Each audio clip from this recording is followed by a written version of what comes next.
Hey guys, what's up? Today's question is really simple, but I think really, really important. So I'm gonna pretty much cut straight to it with the quick reminder that if you want your question answered, ask it below on the channel. All right, so the question is this. What are some storytelling tips which build your value? Pretty simple question, right? But I think there is a lot to it. And in order to kind of understand this question, in order to answer this question, you have to first understand what elements do build value. What things, if true about you, will make you higher value, and what things, if true about you, will make you lower value.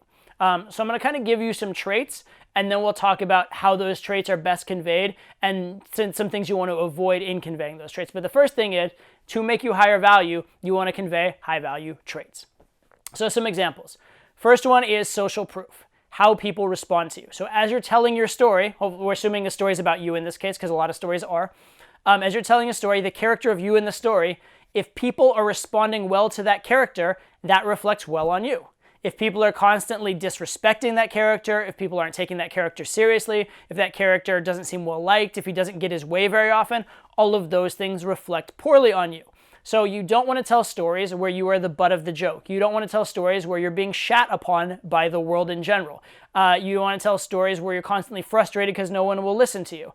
Those tend to be bad stories for conveying value, even if they're good stories in other ways. Even if it's amusing or funny or fun, it may entertain, but it certainly isn't going to convey value if that is the case. So that's one. Another good one is competence, being good at things. If you seem to know what you're doing and seem to be adept during the course of the story, that's going to reflect well on you. If you constantly seem to be messing things up, if you constantly seem to be, lost and confused and not being able to figure things out, that's going to be not so good. If, say, for example, there's an event in the story and you happen to win that event, you're going to look better than if you had lost that event in the story. And you can take creative license with your stories a little bit, right? You can leave out certain elements if they're low value elements. You can make sure to include certain elements if they are high value elements, right? So even the same story can be told in different ways. Okay, so what do we have? We have social proof, number one. We have competence. Another thing that you can do is you can talk about specific experiences. So in telling a story, you're conveying the experience you've had. Someone's going to assume that the experience you're going to have in the future are similar to experiences you've had in the past. So if you're conveying that being around you was a lot of fun in the story, then they're probably going to assume being around you is fun at other times. If during the story you're a leader, they're going to assume that you're a leader in life, and the experience of being with you is the experience of being around a leader, having someone to lead and take the burden off of your shoulders, and those types of things, okay? So we have these ideas of high-value characteristics. There's also obvious high-value characteristics, like having more money is a high-value characteristic. So if you happen to have some form of wealth or some form of physical means in the world, if that happens to come up in your story, that having been conveyed is useful to you. Okay, so you're trying to convey these positive traits. Seems pretty obvious. Here's where guys go wrong. If you're too obvious about trying to convey positive traits, it looks like exactly what it is, which is bragging or trying hard, which is all a form of qualifying yourself. It's this form of trying to prove yourself. And high-value people don't do that, right? Truly high-value people are not used to bragging because they don't have to. People just know they're high value. If you were a famous actor, you wouldn't have to walk around telling everybody you're a famous actor because you're already famous. They already know it. In fact, you would prefer that people not know you're a famous actor maybe so you could go outside and live a normal life without the paparazzi hounding you. Or let's say that you're very, very wealthy. Would you go shout from the rooftops that you have all kinds of money? No, you wouldn't, because actually, socially, that may be a burden for you. If you have a lot of money, you may have lived a life where people constantly want you for your wealth, and you can't trust people. You don't know who likes you for you and who just likes you because you're rich, and you may actually downplay it. Some of the wealthiest people I've known go out of their way not to tell people that they have money. So if you're going out of your way to tell people you have money, you look the opposite of those people, so it may actually do the opposite of what you think it's doing. So how do you solve this paradox? On the one hand, you're trying to convey high-value traits and behaviors.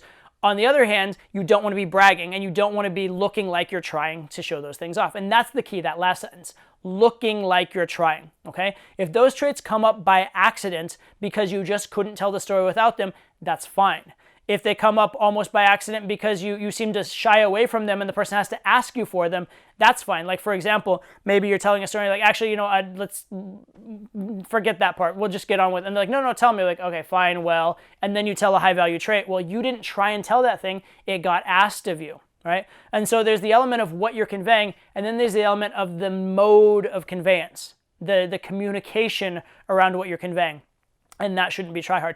The other thing that you should really avoid is justifying yourself, right? So if you're in the middle of a story and you start to explain that the reason you did it was this and it's not actually bad because of this and this and this, you may succeed in explaining away that one thing, but what you're really going to do is you're going to indicate that you care very much what that other person thinks about you, and you care very much about trying to impress, and that's probably going to do more harm than good, right? And so what the ideal thing you're trying to convey is that you have this great life, that you're this great person, and that's just coming out unintentionally from what is already a good story in its own right. So if you're telling a story that is a funny, interesting, positive story, that in order to tell it, you just have to have these particular elements, then you're going to get away with them, right? Or again, if you can even, those elements are in there, but it seems like you're trying not to tell them, or almost it seems like you're kind of a little ashamed or embarrassed about them. Not in a way of like, you're ashamed or embarrassed of who you are, but you're just like not trying to brag, and you're actually almost going out of your way not to brag.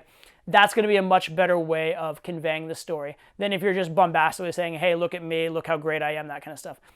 People tend not to believe if you're making claims about yourself in a positive way, people tend not to believe them that much. But if other people are making claims about you, people tend to believe those more. So in this case, if you're making positive claims about yourself, that's going to be taken with a grain of salt and people think you're bragging. But if your story, as like a third party, like your story is your reference, if your story just happens to be saying good things about you that seems to be unintentional, that's taken as much more valid than if you claimed those things yourself.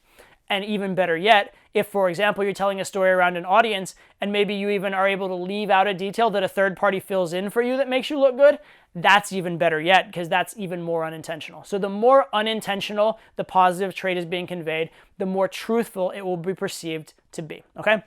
So that's the key to positive trait storytelling. One, what am I conveying? And a good way to start with this is to have kind of like sort of an avatar of your ideal man, or the man you want to be, and think, what stories about me, what experiences in my life convey that aspect of me? When was I being at my best? And those are the best type of stories to tell, because those are automatically going to be high value stories. And then within the story, how can you get those traits across in a way that seems effortless and seems like you didn't try hard? So that's how you solve that paradox of conveying those high value traits without trying to. Hey guys, thanks for watching. In just a couple days, I'm going to be doing an event on the single biggest element in all of game, a little thing called value.